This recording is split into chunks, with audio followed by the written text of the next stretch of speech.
The WWF brought us the very first In Your House pay-per-view on May 14th, 1995, live from Syracuse, New York.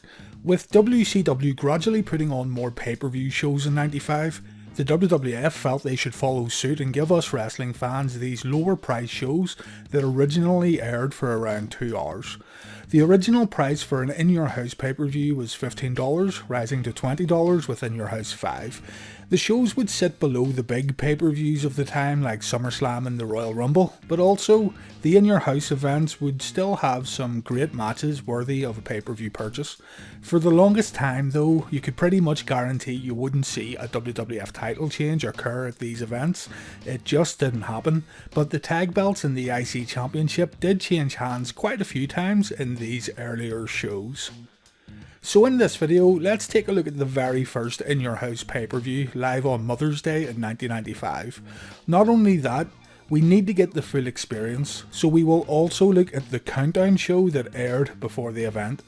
I always find these early countdown shows or the free-for-all presentations to be quite fascinating, and this one has Todd Pettiengill, so it's going to be awesome.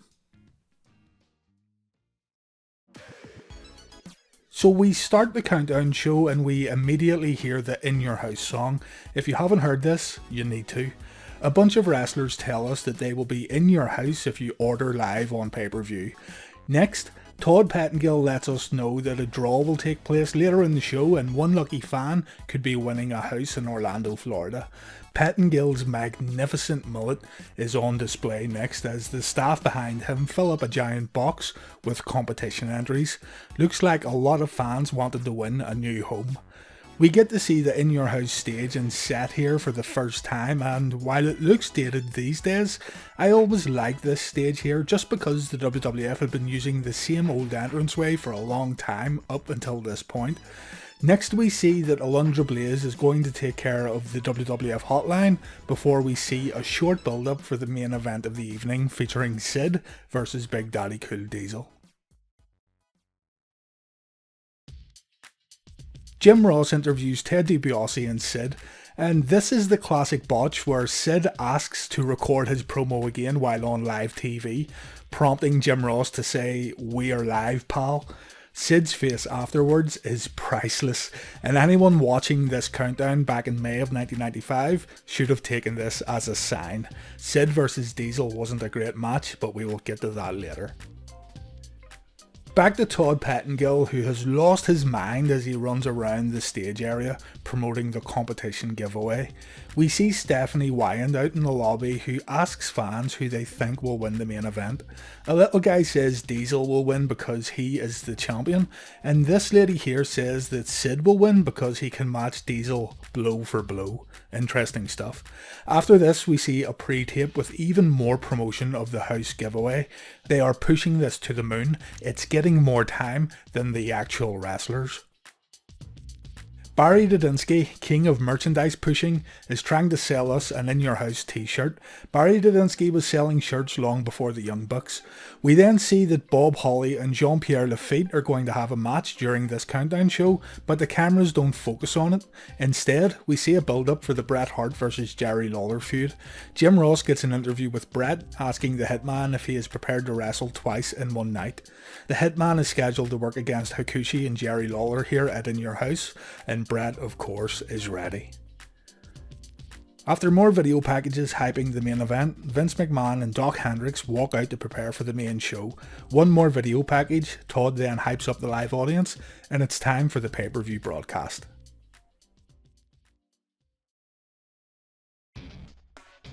The In Your House song is played once again as Vince McMahon and Doc Hendrix welcome us to the pay-per-view.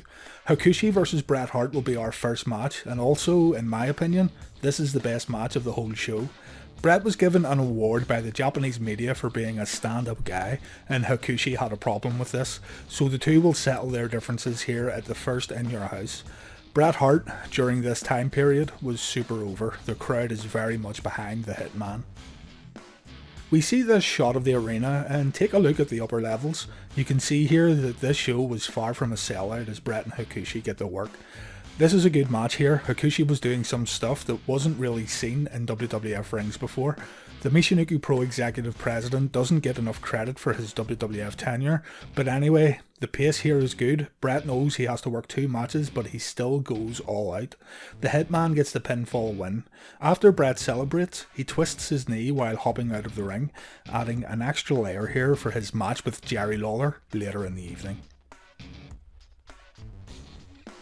Alundra Blaze and Stan Lane are pissing parents off across the country as they take calls for the WWF hotline, as Todd Pettiengill urges us to pick up the phone and generate a huge phone bill.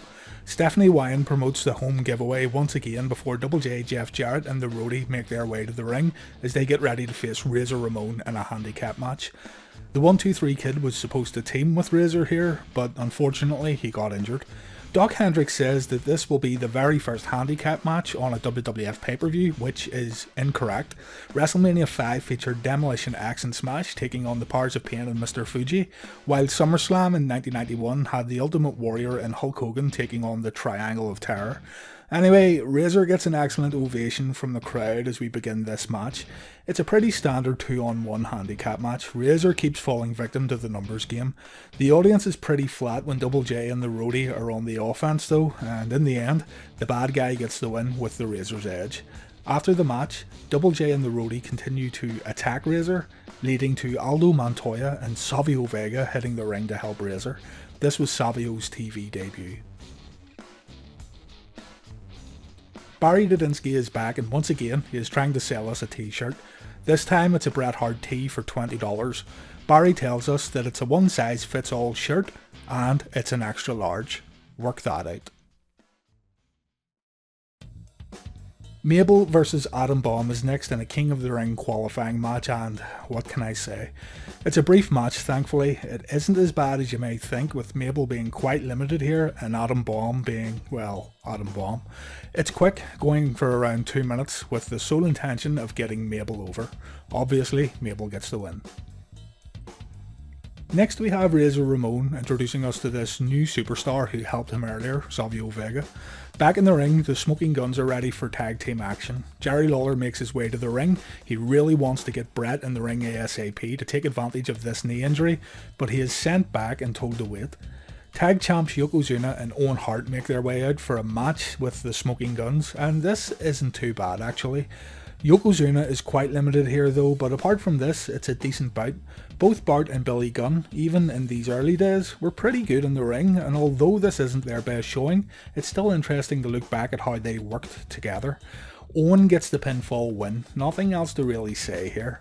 The problem with this broadcast, so far, is that it's been incredibly predictable. Todd Pettiengill is backstage next with Big Daddy Cool Diesel, who totally destroys the mood by saying this is his first Mother's Day without his mother, so yeah, thanks for that. Jerry Lawler is finally in the ring as he introduces us to his mother, who is clearly younger than he is. Vince says, that can't be his mother, like, no shit Sherlock. Bret is backstage with Todd Pettiengill and he announces his leg is 100%. He had faked the injury all along. Again, no shit Sherlock. And Bret is now ready to lay a beating into Jerry Lawler. Give Jerry Lawler credit here though, he played the part brilliantly when he noticed Bret had lied. The referee gets tied up in the ropes, giving Hakushi the chance to interfere in the match. Jerry Lawler gets the win as the King's mom cheers from ringside. Bret clears the ring and leaves annoyed. We have a promo next with Sid, and you best believe this was pre-taped after that botch during the countdown show. We then go to Todd and Stephanie Wiand, and we're finally ready to give away this house that has totally dominated the show. An envelope is picked, Todd rings the phone number, botches it at first, tries again, and he gets through to Matt from Nevada, who is totally stoked to win this home in Orlando. Win-win situation, Matt gets a new house, and we don't need to worry about further promo spots promoting this competition. Main event time, Big Daddy Cool Diesel defends his championship against Psycho Sid. It's Big Man versus Big Man, a clash of the titans, and it isn't very good. In all fairness though, the WWF only gave these guys around 10 minutes, so I think they knew also that this wasn't going to be a wrestling clinic by any stretch of the imagination. Diesel's crowd reaction is great, as expected.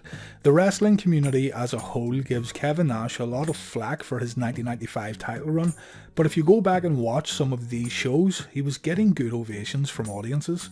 Matches like this though, where Kevin was put in the ring with another big guy, really hurt him. I talked about this before in my Diesel 1995 title run video, but the guy was always way better when working with smaller wrestlers, or at least wrestlers who were smaller than what he was. Reminds me a little of Brock Lesnar actually, another big dude who has better matches against smaller and quicker opponents. Anyway, the match is slow, it plods along, and it pays a hefty price for following two good Bret Hart matches earlier in the evening. If you enjoy clubbing blows to the back and double axe handles though, this is the match for you. The match ends in a DQ finish when Tatanka hits the ring to attack Diesel. Bam Bam Bigelow runs out for the save, the babyfaces celebrate, Vince McMahon promotes the King of the Ring pay-per-view, and we are off the air. A few more matches took place after the pay-per-view ended. The Undertaker defeated Kama, Bam Bam Bigelow had a match with Tatanka, which he won, and Owen Hart came out for another match. Interestingly, Owen worked against Davey Boy Smith in a King of the Ring qualifier match that went to a 15-minute draw. And that was the first In Your House pay-per-view. I wouldn't call it a great show. There was some filler in here and the main event left a lot to be desired. The Bret vs Hakushi match was very good. The Razor Ramon 2-on-1 match is watchable, and Bret's second match, while not as good as the first, is also pretty decent. Instead of watching the whole show, I would just hunt down these matches. As it's the first in the series, it's always interesting to see how the WWF planned out these kind of shows and how they wanted the presentation to look and feel, and In Your House did indeed feel different from the other pay-per-views at that time. The pay-per-view garnered 332,000 buys, which is equivalent to a 0.83 buy rate, which was considered a success at the time. Again, I can't really recommend sitting through the entire broadcast, but if you're a fan of Bret Hart, and a fan of Todd Pettiengill, then I'd say give it a go.